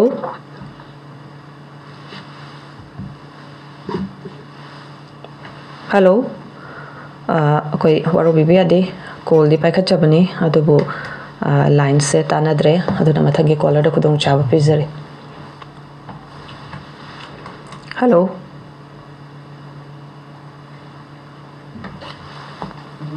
Hello. Hello, Tazare Takpio. Hello. Tazare Takpio. I don't get a bone, madam. Takpio. Karamba wafam, and send me the gas to begin have you. Madam, the guest week I come no sorry. I know hiding the Pawudi, a coggy guest not Tambi, but the Yamnan, a coggy tuna, or from Tambi, but the assembly like other time, Kunipa the Pangodua, the Mangani Pango the University, a coggy Manipuri Watoki, or Pumdi, Pan Bazatadaba. Lok Sabada, Raja Sabada, so or Pumbas Nasera Tamkaba, as Manipur Gila de Masi or Pumsi, Hoji Power Pandabasi, the Yarok, Yarok. ꯑꯣꯏꯗꯣꯏꯔꯥ ꯃꯁꯤꯒꯤ ꯋꯥꯐꯝꯁꯤ ꯑꯩꯈꯣꯏꯒꯤ ꯇꯨꯃꯤꯟꯅ ꯂꯩꯁꯟꯕꯁꯤꯒꯤ ꯀꯔꯤ ꯃꯑꯣꯡꯗ ꯂꯩꯕꯒꯦ ꯂꯩꯉꯥꯛꯀꯤ policy programme ꯀꯔꯤ ꯂꯩꯕ ꯃꯑꯣꯡꯗꯣ ꯑꯩꯈꯣꯏꯅ ꯈꯪꯖꯅꯤꯡꯕ ꯃꯁꯤꯒꯤꯁꯤꯅ ꯈꯤꯇꯪ ꯊꯝꯕꯤꯕ ꯌꯥꯒꯗ꯭ꯔꯥ? ꯊꯥꯒꯠꯆꯔꯤ ꯊꯧꯔꯝ ꯁꯔꯨꯛ ꯌꯥꯕꯤꯔꯛꯄ ꯑꯣꯖꯥꯒꯤ ꯑꯣꯏꯕ ꯋꯥꯈꯜꯂꯣꯟ ꯇꯦꯟꯇꯛꯅ ꯇꯥꯃꯤꯟꯅꯁꯤꯀꯣ ꯊꯥꯒꯠꯆꯔꯤ ꯍꯧꯖꯤꯛꯀꯤꯗꯣ ꯍꯣꯏ ꯃꯌꯥꯝꯅ ꯆꯤꯡꯅꯕ ꯈꯣꯠꯅꯕ ꯌꯥꯝꯅ ꯆꯨꯝꯃꯤ ꯑꯗꯨꯒ ꯍꯧꯖꯤꯛ ꯂꯩꯔꯤꯁꯤꯗꯤ ꯑꯦꯁꯦꯝꯕ꯭ꯂꯤꯁꯤꯗ ꯒꯣꯔꯃꯦꯟꯒꯤ ꯑꯣꯏꯕ ꯑꯦꯖꯦꯟꯗꯥ ꯀꯔꯤ ꯀꯔꯤ ꯂꯩꯒꯗꯒꯦ ꯑꯗꯒꯤ ꯋꯥꯍꯪ ꯄꯥꯎꯈꯨꯝ ꯂꯩꯒꯗ꯭ꯔꯥ ꯑꯗꯨꯒ ꯀꯩꯒꯤꯗ ꯋꯥꯍꯪ ꯄꯥꯎꯈꯨꯝꯒꯤ ꯃꯇꯝꯁꯤꯗ MLA ꯃꯌꯥꯝꯗꯨꯒꯤ ꯋꯥꯍꯪ ꯃꯌꯥꯝ ꯑꯃ ꯁꯣꯏꯗꯅ ꯂꯥꯛꯀꯅꯤ ꯃꯅꯤꯄꯨꯔꯒꯤ ꯏꯁꯨꯒ ꯃꯔꯤ ꯂꯩꯅꯕ ꯋꯥꯍꯪ ꯂꯥꯛꯀꯅꯤ ꯃꯗꯨꯃꯛꯀꯤ ꯍꯧꯖꯤꯛꯀꯤ ꯗꯤꯇꯦꯜ ꯑꯣꯏꯅꯗꯤ ꯃꯗꯨ ꯊꯣꯛꯂꯛꯇ꯭ꯔꯤꯕꯅꯤ ꯑꯗꯨꯗꯤ ꯑꯦꯁꯦꯝꯕ꯭ꯂꯤꯒꯤ ꯃꯅꯨꯡꯗ ꯂꯩꯒꯗꯕꯅꯤ ꯑꯗꯨꯒ ꯍꯌꯦꯡ ꯀꯣꯟꯅ ꯃꯌꯥꯝ ꯑꯦꯁꯦꯝꯕ꯭ꯂꯤ ꯇꯧꯔꯒ ꯈꯪꯅꯔꯛꯀꯅꯤ ꯑꯗꯒꯤ ꯀꯣꯔꯞꯁꯟ ꯃꯣꯁꯟꯒꯨꯝꯕ ꯑꯦꯖꯦꯟꯃꯦꯟ ꯃꯣꯁꯟꯒꯨꯝꯕ ꯀꯔꯤ ꯀꯔꯤ ꯃꯌꯥꯝ ꯑꯃ ꯂꯥꯛꯀꯅꯤ ꯅꯍꯥꯟꯃꯛꯇꯗꯁꯨ ꯑꯦꯁꯦꯝꯕ꯭ꯂꯤ ꯀꯟꯁꯇꯤꯇꯨꯌꯦꯟꯁꯤꯒꯤ MLAꯁꯤꯡꯒꯤ ꯀꯦꯔꯟꯗꯨꯅ ꯍꯥꯏꯈ꯭ꯔꯦ ꯑꯦꯁꯦꯝꯕ꯭ꯂꯤ ꯁꯃꯣꯟꯁꯨ ꯇꯧꯒꯗꯕꯅꯤꯅ ꯃꯅꯤꯄꯨꯔꯒꯤ ꯂꯩꯅ ꯋꯥꯐꯝ ꯃꯌꯥꯝ ꯑꯃ ꯊꯣꯛꯀꯅꯤ ꯍꯥꯏꯅ ꯑꯗꯨꯅ ꯃꯁꯤꯒꯤ ꯃꯇꯥꯡꯗꯗꯤ ꯍꯣꯏ ꯃꯗꯨ ꯃꯄꯨꯡ ꯐꯥꯅ ꯈꯟꯅꯕ ꯈꯟꯅꯗꯕ ꯃꯃꯥꯡꯒꯤ ꯑꯦꯁꯦꯝꯕ꯭ꯂꯤꯁꯤꯡ ꯁꯦꯁꯟ ꯑꯃꯗꯁꯨ 12 ꯈꯟꯅꯒ ꯑꯗꯨꯝ ꯇꯣꯛꯈꯤ ꯋꯥꯁꯤ ꯏꯟꯊꯤꯉꯥꯏ ꯈꯟꯅꯕ ꯌꯥꯗꯗꯅ ꯑꯦꯛꯁꯄ꯭ꯔꯦꯁꯟ ꯋꯥꯛꯑꯥꯎꯠ ꯇꯧꯔꯀꯥꯟꯗ ꯑꯗꯨꯃꯥꯏꯅ ꯇꯧꯔꯒ ꯂꯣꯏꯁꯤꯟꯈꯤꯕꯁꯨ ꯑꯗꯨꯅ ꯍꯟꯗꯛꯀꯤ 5ꯅꯤꯒꯤ ꯁꯦꯁꯟꯅꯤꯅ ꯁꯣꯏꯗꯅ ꯑꯣꯄꯣꯖꯤꯁꯟꯒꯤ ꯃꯥꯏꯀꯩꯗꯒꯤ ꯑꯗꯒꯤ ꯔꯦꯂꯤꯡꯒꯤ ꯃꯥꯏꯀꯩꯗꯒꯤ ꯃꯅꯤꯄꯨꯔꯒꯤ ꯏꯁꯨꯒꯤ ꯃꯇꯥꯡꯁꯤꯗ ꯋꯥꯐꯝ ꯈꯔ ꯁꯣꯏꯗꯅ ꯁꯨꯡꯁꯣꯏ ꯁꯣꯏꯗꯅ ꯐꯪꯅꯔꯛꯀꯅꯤ ꯍꯥꯏꯕꯁꯤꯗꯤ ꯑꯗꯨꯝ ꯑꯗꯨꯝ ꯁꯣꯏꯗꯕꯅꯤ ꯑꯗꯒꯤ ꯄ꯭ꯔꯥꯏꯚꯦꯠ ꯃꯦꯝꯕꯔ ꯔꯤꯖꯣꯂꯨꯁꯟ ꯑꯗꯨ ꯐꯠꯇꯕ ꯃꯇꯝ ꯍꯥꯞꯄꯤ ꯑꯗꯒꯤ ꯅꯣꯡꯃ ꯅꯣꯡꯃꯒꯤ ꯇꯧꯔꯤꯕ ꯗꯤꯁꯟꯁꯤꯗ ꯑꯍꯧꯕꯒꯤ ꯅꯨꯃꯤꯠꯇꯨ ꯅꯠꯇꯅ ꯑꯗꯒꯤ ꯋꯥꯍꯪ ꯄꯥꯎꯈꯨꯝꯒꯤ ꯁꯔꯨꯛ ꯋꯥꯍꯪ ꯄꯥꯎꯈꯨꯝ ꯃꯅꯤꯄꯨꯔꯒꯤ ꯏꯁꯨꯒꯤ ꯃꯇꯥꯡꯗ ꯁꯣꯏꯗꯅ ꯍꯪꯉꯛꯀꯗꯕ ꯉꯥꯛꯇꯅꯤ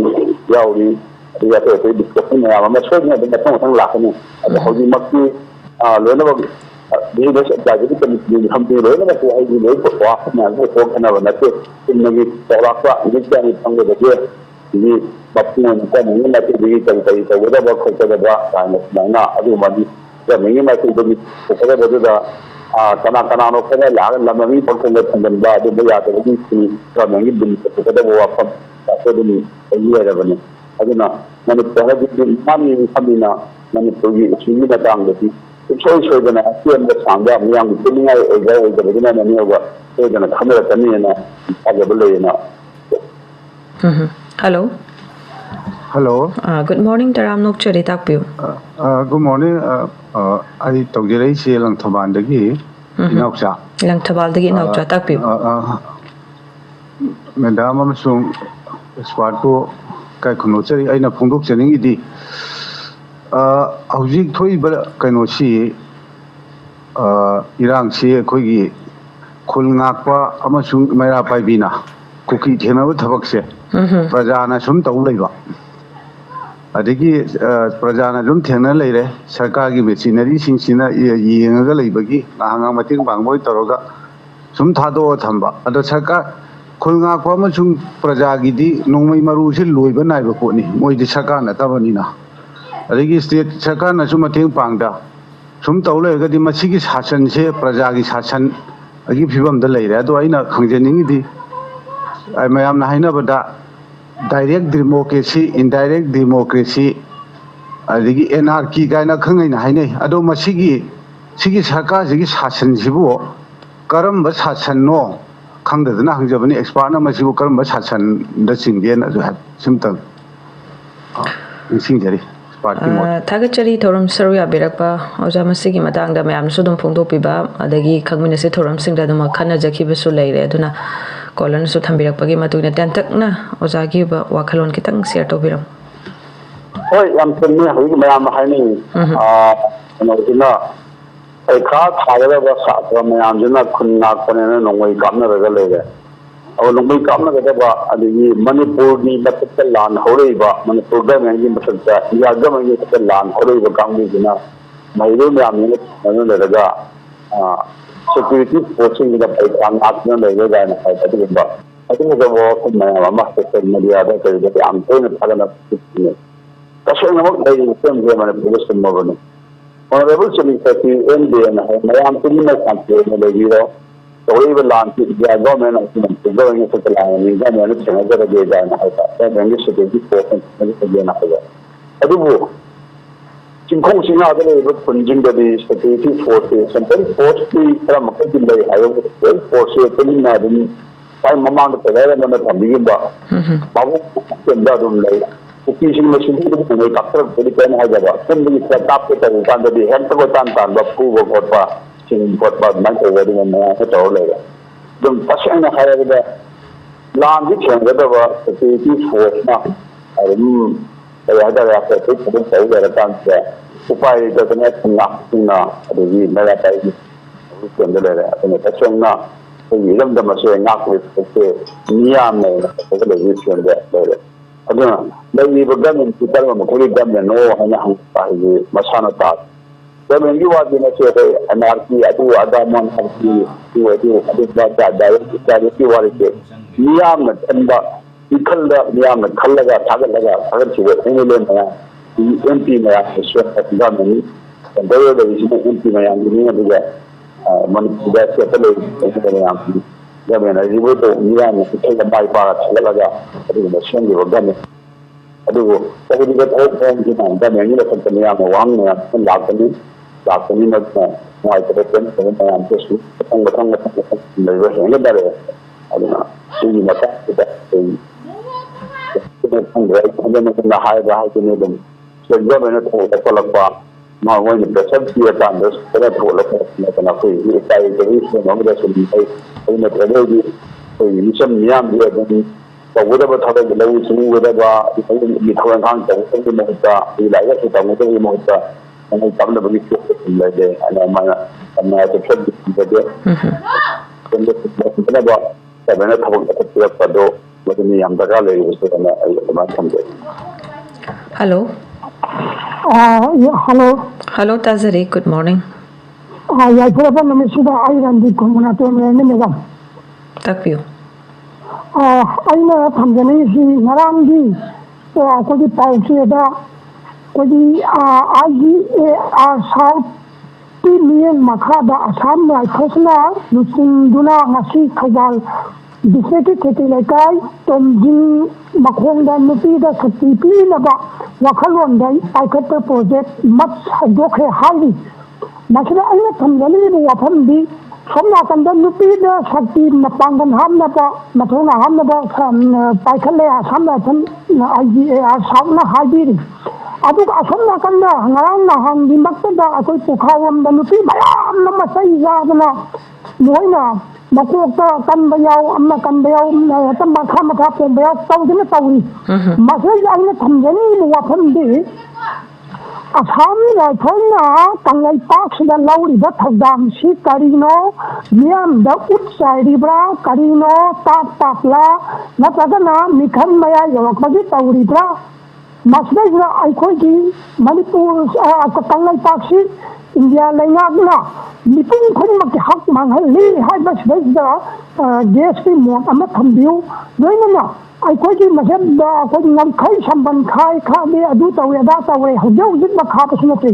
Pasiana, Aquatada, One Layam, Nakana Kuram, Ninjaba, Mahama Mahujit, Samban Kabada, Myanmar on the San Hidore. Masidi Matanga Kanadana, Samban Kaba, Amita Amadi Kagani Kana, Tamu Karana, Second Kana, Rechimu, Masimu Karino, Padira Paranga Karino, Aikoshimu, Kimagi, India Langana Mutati, Havija, Sardi, Mon Amatan, Pidi, Jagani Punamba Tagachari. Tagachari Thorum Saruya Birak Pagidamata Ozayo Bawakalon Tamin Rashiko did Tagachari. Yam Barangipo, or Congress, and the Pagidamata Tagachari. Tashana Hayada Yamnakum, the Tawo Apan. Assam Kasna, Angry Hong, some that I say, the forcing CRP, the Paramil forces in a Patrapa, the Panda program, Niang, the Pinnacle Government program, the Lieutenant Lambert, or Yara Savida, the detail PM, and the Sakti, never need come to a Anavagi for them, even if you get later, settle in the knowing the pattern, maybe for some Aduga, Tauri young Mercida, Monitor, Moon, you the man behind the Sama, Nakan Nam, the Tobin Tower. So, what the Kuki militant की suspension of operation आदि असम दा फेगा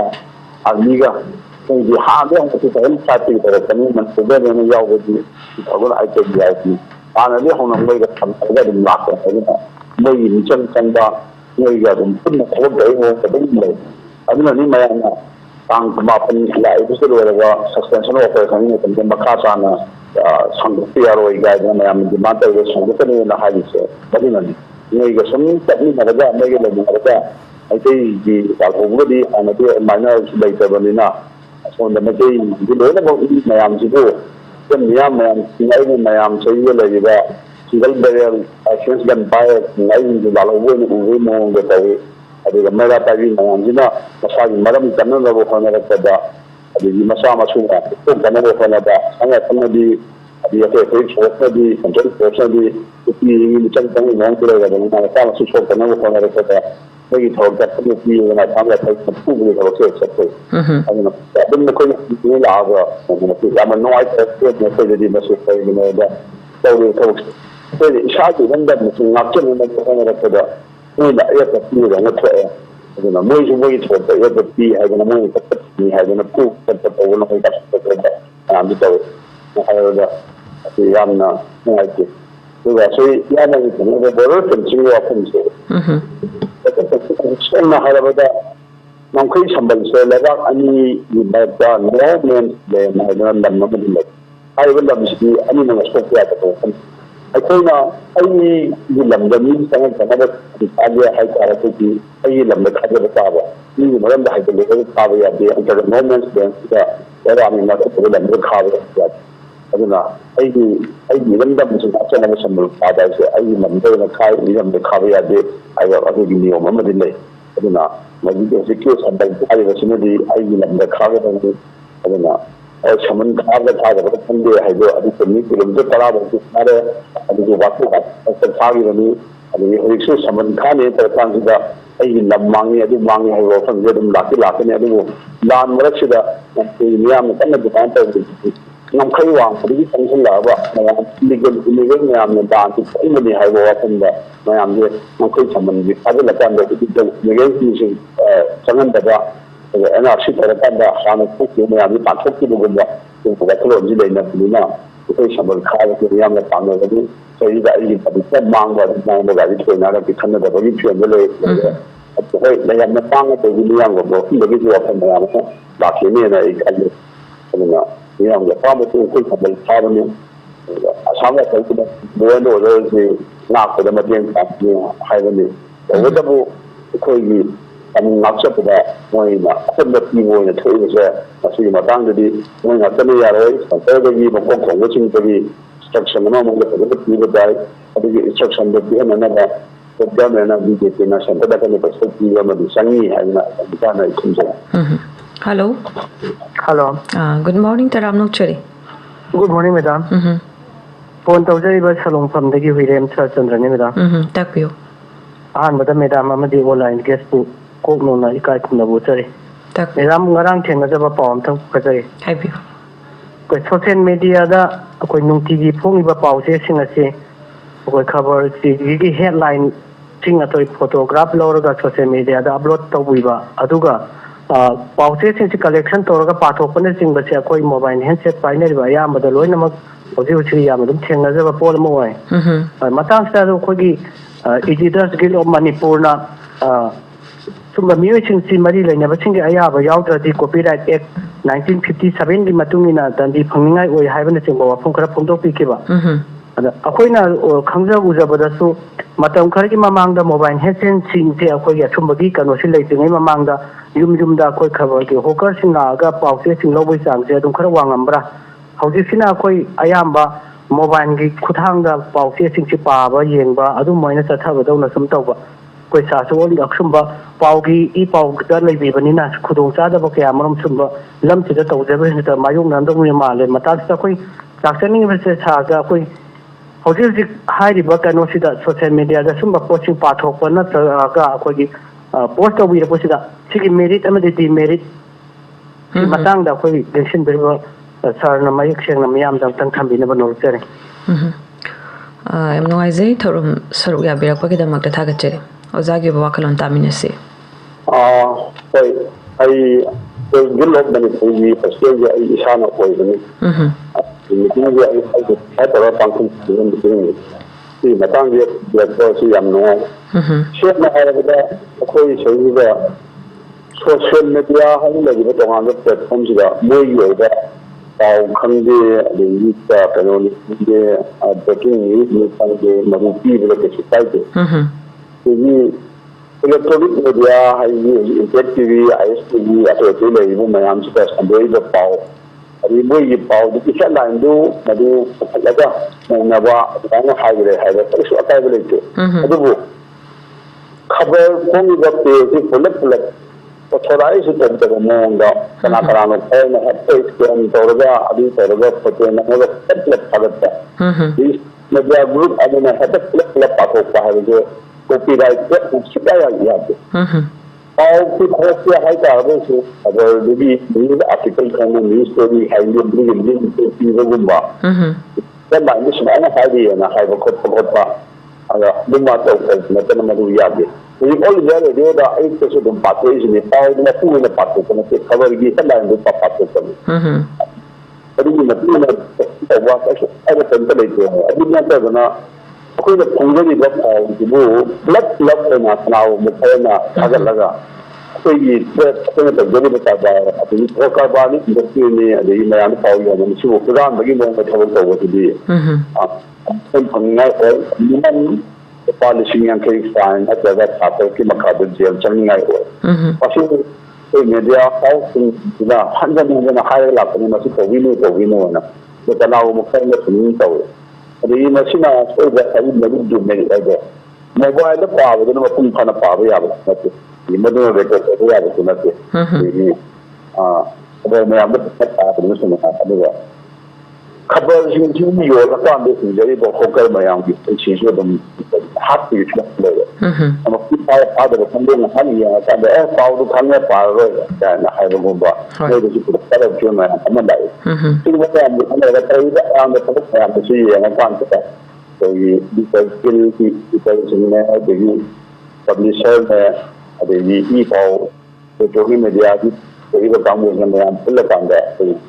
ꯑꯔꯣꯏꯕ meeting ꯊꯝꯕꯅꯤ ꯑꯗꯒꯤ ꯐꯝꯃꯒ ꯃꯌꯥꯝ pool ꯇꯧꯕꯅꯤ ꯃꯁꯤ ꯇꯧꯕꯤꯅꯨ ꯀꯩꯁꯨ ꯀꯥꯏꯗꯦ ꯍꯦꯗꯂꯥꯏꯟꯗꯨꯗꯪ ꯄꯨꯊꯣꯛꯑꯀꯥꯟꯗ ꯅꯩꯅꯕꯤꯌꯨ ꯈꯣꯠꯅꯕꯤꯌꯨ ꯍꯦꯗꯂꯥꯏꯟ ꯊꯥꯒꯠꯄꯤꯌꯨ ꯀꯩꯁꯨ ꯀꯥꯏꯗꯦ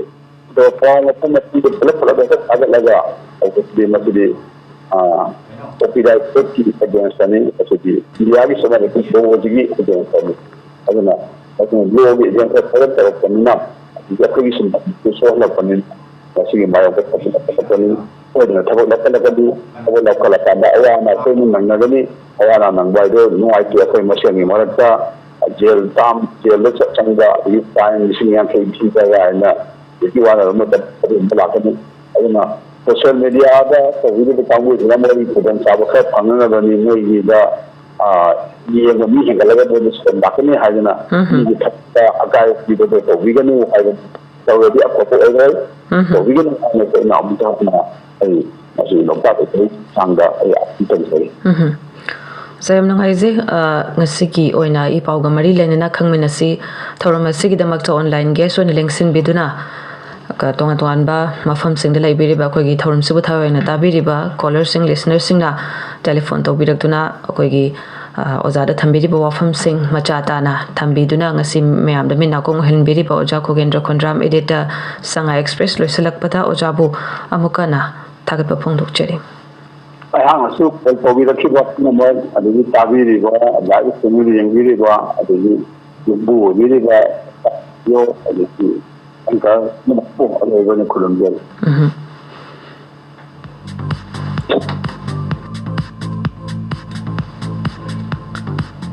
ꯂꯣꯏꯅꯅ ꯑꯩꯈꯣꯏꯒꯤ ꯊꯧꯔꯝꯁꯤꯕꯨ ꯇꯥꯕꯤꯔꯤꯕ ꯑꯃꯗꯤ ꯂꯥꯏꯚ ꯁ꯭ꯇ꯭ꯔꯤꯃꯤꯡꯗ ꯃꯤꯠꯌꯦꯡ ꯇꯥꯕꯤꯔꯤꯕ ꯃꯌꯥꯝ ꯄꯨꯝꯅꯃꯛꯅ ꯑꯩꯈꯣꯏ ꯏ ꯄꯥꯎꯒ ꯃꯔꯤ ꯂꯩꯅꯅ ꯈꯪꯃꯤꯟꯅꯁꯤ ꯊꯧꯔꯝ ꯑꯁꯤ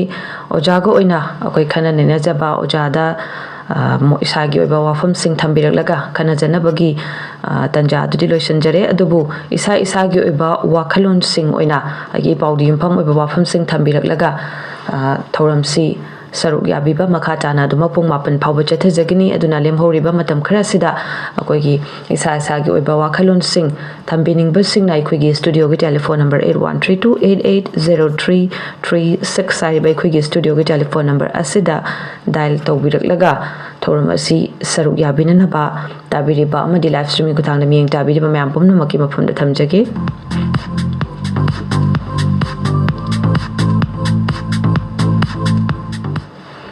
Hello. Hello, ma'am. Hoi, Ay, ma'am, in front of the ngô nè, mua hàng giờ đấy. Hoi, hoi. Cái ngô này na, cái gas đấy na, phụ khắc cái gas na, không có gì pi hay là pi gì đó, không có gì. Coi kìa, cái assembly farm cái đồ gì. Cái gì đó. Mantri ani je saruk ya dabagi matang yaro jadok di mandre na hai hoi hoi ozana so habirame ya kadabadi mande mamang da su yakide ko hoi takpio ado ya o ya da thumura ba laiba ki tan bam khanarak bajida saruk ya o ya dri baji ki ani dugi mahut selaga koi gi chief minister na pa khumpi do se kari gumba ma si jibu akwai ce minister na ki kuki hello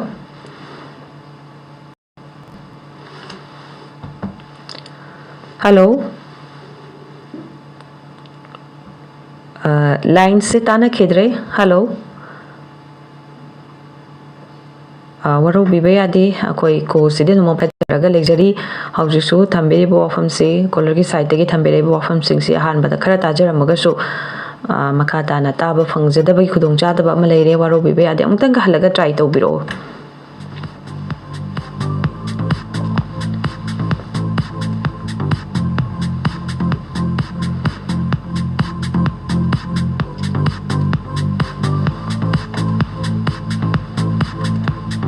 Hello. Hello, good morning, ma'am. I saw when you saw one seven, ma'am. I was here with Mamma Polar, and I have you from the day you more to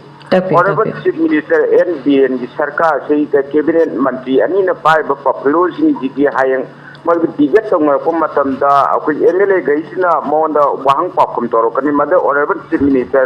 Makoji Mots, Wang Angani, Nang with the Mommy Bivaki, Bivak to the Hada the river Champando, Kaida Kamaito Grant, Adukaya, Azian, Kaki, Kambama, and the Sin and Habiti, Mayamziki, or Never Zipabi, Miba, Anishina Pop from the Mason, the Pidican, the Kadi Shindoka, the Sangrika, the Matamka, Sin. Makoi Kanga do remember other honorable minister Nadi Madu Pakumdo Lon Suna Piva Ngadra have a Wakalundu or Mkatu Sumali Latin Rivo from Marmo Jipa Manti Jindu Piper be boxing to get official there when Makoi the official Sino official and Tabuk Tasi the Guduribani Aduna honorable minister Makoi Kankatana Tambagi Mahuta Mausi High Bolan High Makoi Kankatana Tambari Makoi people Latrabanina, Makoi business and Masay committee, Sidakoi assembly of Tamba Yatrabanina, Makoi Sapiru Matokadre, Atopama or in a Motsilga, Adu Bivaku Pahan, you are from Zoo or Madamala, the Mali Ponsi. Taki with the line setana kitaban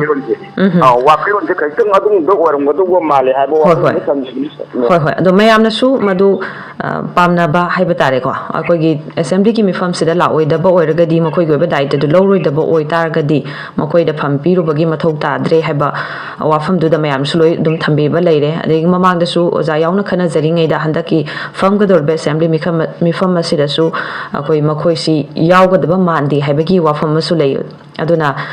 masai matang sida koi kuisu kuidre assembly mifam se ado kari toropano habado ko yengmina batabani mayam gi pena dabadi si fobo pena daba leire habasi mayam na dum khangna raga su leire kari toropano habado ko yengmina si thaga chari thorum saruk ya birak pagi damak thaga che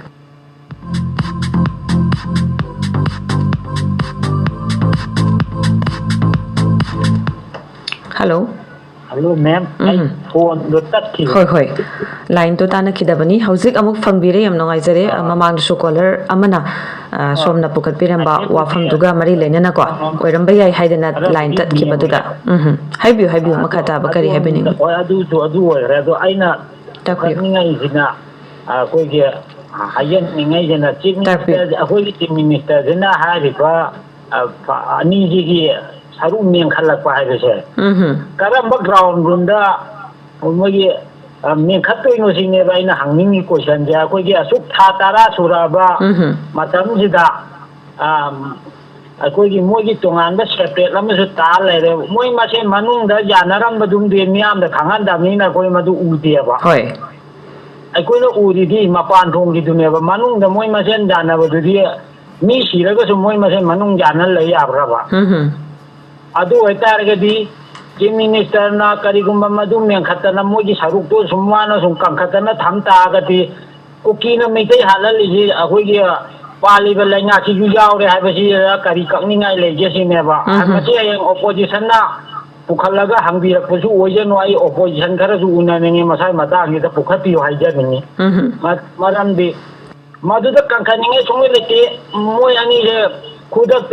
assembly मनूंग disqualify तौनी मोई तरा से फम लौथोपनी हंगे मोई खनरगा अहम मिफम फमनब हौब नुमिसिदगी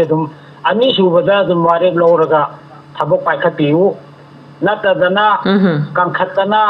मोगी पाखुंगा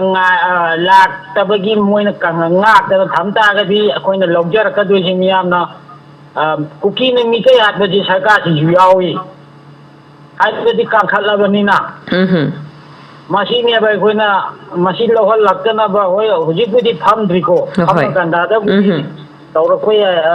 कोइना पा खाली जिगो न तैना बदा कोइना पामिदु दसु लापसु यादो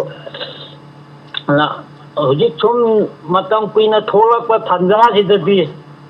इथाजे थाजा रक्तरब मोइना तौब थबसे ngarang am yengo tang ahumda Delhi चलुरे फेब्रुवारी जी अदगी दिल्ली की सेंटर की दायित्व ओहरे कोई मोइना सबसाना खांगे मणिपुर वाथोके अदु ता मयानि नुंगायबा सीएम ना हाइतो अदुगा नोंनिनी लेरा हुजि होंगासी होंगारांग सुगुनुदजु हुजिसु कापनारि हारे अदु सिगुमाय तौदना लान कापना बगेगी हौरो हाइबगी बातोन चलुगा चमाने हबा ओना दैना बद लायबा पोसे होय अदो माय तौना सम थाजा दबजे था तारा से थाजा द मोइन हे चलु अमा हे तौ मियाम ना अमा हे खन मियाम ना रेस्पोंड दायित्व लेबा अफबा रोम द लानी हे खल अदे ओना दैना हे लाकबजे था तारा सुजिले हाइजरिबा होय होय अदुना मदुना याना मसी हतकी असेंबली सी याना ओपोजिशन दा मिचंग निखाई नाइदना ओपोजिशन दा अकोइगी मसुम खरा पामबगी मोंग याम किथुक किरुम तौरगा वांग पाकुम चथाबिदा बायता मियांगी अपा मजी एकता अरेगी पांगन शक्ति फुदो बिवेरगा तकत्तना हेक रूलिंग जे ममई मकोम चप्पो ममई मको के चप्पगा अंतंग तौबीरो आइबो वाफम जिंतंग थमजनिंग होय होय नोंगाइजै थोरम सरु याबिरकपा होय थम्बिरिबा वाफम दुदा पनबिबदबुदी यावख्रे मांगी तोंगान तोंगानबा ngasi nongni mamangda yam latest oibada honorable chief minister na akoigi tongan thoram singda akoi ma phongdok pikiba wafam haidare ko akoigi hauju ju thoiba irang si manipur thoiba issue sing sida central gi maikai degi karigumba amata masida fazana akoi adumak lumna lori na thairaga thamba leite acknowledge to wi habana chingba wafam mayam amasu phongdok piba lei ada mayam na karamba maongda acknowledge story banu haibagi wafam su mayam na adumak haibiraga leiri maram di ton ba pamda ba thongdok sing makha ta na mi siba na ba adumak leptana sum thoga leibanina sumaina adumak phongdok pibasu adumak lei aduna hoi handaki lakadori ba assembly mifam aseda koigi me ozana su thambira me kuki militant ngakpigani koi kuki gi leiri ba mla singsi akoi yaw gadaba mande haibagi wafam de adumak leire adubo karigumba yawroi da boiragadi mayamna haibiri basi makoi leirubagi mathau tadre makoi je khudak ta lokthok pikiba makoi gi famse lokthok piraga ꯀꯔꯤꯒꯨꯝꯕ ꯈꯔ solution ꯈꯔ ꯄꯨꯔꯛꯅꯅꯕꯒꯤ ꯑꯄꯥꯝꯕꯁꯤ ꯃꯌꯥꯝꯅ ꯑꯗꯨꯃꯛ ꯍꯥꯏꯕꯤꯔꯒ ꯂꯩꯔꯦ ꯑꯗꯨꯅ ꯑꯩꯈꯣꯏ ꯂꯥꯛꯀꯗꯧꯔꯤꯕ assembly ꯃꯤꯐꯝ ꯑꯁꯤꯗ ꯀꯔꯤꯒꯨꯝꯕ ꯍꯥꯟꯅꯒꯨꯝꯅ ꯑꯗꯨꯃꯛ ꯁꯧꯒꯠꯂꯒ ꯂꯩꯕꯒꯤ ꯃꯑꯣꯡꯗ ꯁꯨꯝ ꯂꯩꯔꯒꯗꯤ ꯍꯦꯟꯅ ꯑꯃꯨꯛꯀ ꯄꯥꯝꯗꯕ ꯊꯧꯗꯣꯛꯁꯤꯡ ꯊꯣꯛꯂꯛꯄ ꯌꯥꯕꯒꯤ ꯋꯥꯐꯝꯁꯤ ꯃꯌꯥꯝꯅꯁꯨ ꯐꯣꯡꯗꯣꯛꯄꯤꯕ ꯂꯩꯔꯦ ꯑꯗꯨꯅ ꯑꯩꯈꯣꯏ ꯀꯔꯤ ꯇꯧꯔꯛꯄꯒꯦ ꯑꯗꯨꯒ ꯀꯔꯤ ꯋꯥꯐꯝꯁꯤꯡ ꯈꯟꯅꯔꯛꯄꯒꯦ ꯀꯔꯤ ꯑꯍꯣꯡꯕ ꯂꯥꯛꯄꯒꯦ ꯀꯔꯤ ꯁꯣꯂꯨꯁꯟ ꯂꯥꯛꯄꯒꯦ ꯍꯥꯏꯕꯗꯣ ꯑꯩꯈꯣꯏ ꯃꯌꯥꯝ ꯄꯨꯟꯅ ꯌꯦꯡꯃꯤꯟꯅꯁꯤ ꯌꯥꯝ ꯅꯨꯡꯉꯥꯏꯖꯩ ꯊꯧꯔꯝ ꯁꯔꯨꯛ ꯌꯥꯕꯤꯔꯛꯄꯒꯤꯗꯃꯛꯇ ꯑꯃꯨꯛ ꯍꯟꯅ ꯊꯥꯒꯠꯆꯔꯤ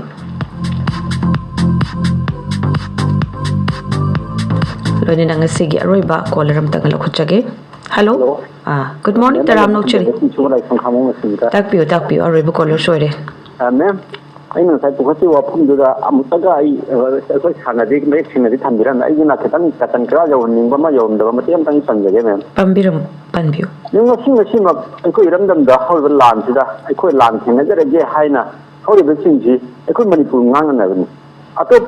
कंट्री में अतोप स्टेट में ngangnaba natte haibase अखोय मणिपुर लेबा प्रजा खुदिमुक लोन खंगरिबना दे अखोय मणिपुर पुलिस ता लेबिरिबा इंसिबिजि जिनियाव सिंसिना हे सिगुम्बा अखोय इरमदम सिगिने हाइबि खंथदबिदा निसा थबक अमा तोरपगी ममी ने हे उजै ममांग जुनि तेंदा हाइरसु अखोय प्रजा सिनु ओछलग नंग कपसिन तयार बुले कपसिन दे मैम तोगि सोग पनगे बे मैम सिंसे अखोय मणिपुर प्रजा ने अदुना लाक्चनी वाफमदि सिगुम्बा इरैपाकी इरमदमदि अखोय खुनाई सिगदमक्ता हौजरपा ला अखोय खोंजंग अमदा सिगुम्बा पुलिस डिपार्टमेंट के माइकैदगी हे खंथदबगी थोंसे इतम तोपिरो अखोय होइबसि मागिसु सौयाव मिनिस्ट्री मिनिस्टरसु सौयावबनी अदुगा तोंगानबा नाइबा म्यामंगसु सौयावबनी हाइबसे मखोय मकोक खंथबिदबरा पसे अंतंग खंथबिरगा म्यामना परपसिदा मखोयना कानिंग लेगसु मथंग कापिउ के सुम काइदे मखोय हर लेबि इरांगसे अखोयबु कन्ननबनी हाइबसि मखोय खंबिउसि ने नाजनिंगे मखोय इचाइसु मारी इचाइसु अई इचाइसु तुंगा लाकदब जेनरेशन कंथरबने हाइबसे मखोय मकोक के सेकेंड अंदम खंथबिरगा थबके तोमिनगा दिहेना फगदरा हाइबसि अयो खमयमगा म्यामदा खुदकी ओइबा अखोयगी मियामगी मोबसिंग कंट्रोल तौनना बहोनबदा सिगुम्बा पामदबा थौदोकसिंग खरा थोकिबा लेरगसु मखा ताना थोलक्तबा ओइसनु हाइबा वाफम सिमसु लोइसलकपसिदा थमजगे लोइनना थौरम सरु याबिरकपगिदमक्ता मरुपचिंग सुबाबो अमकाना थागचेरी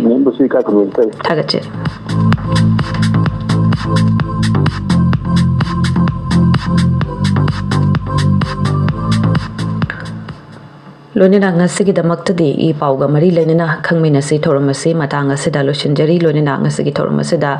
telephone tobirakduna thoram sarwiya bikiba radio gi kuthangla tabikiba madi live streaming gi kuthangda miyeng tabikiba mayam pumna makpu loisilakpasida mukana thagat phongdokcheri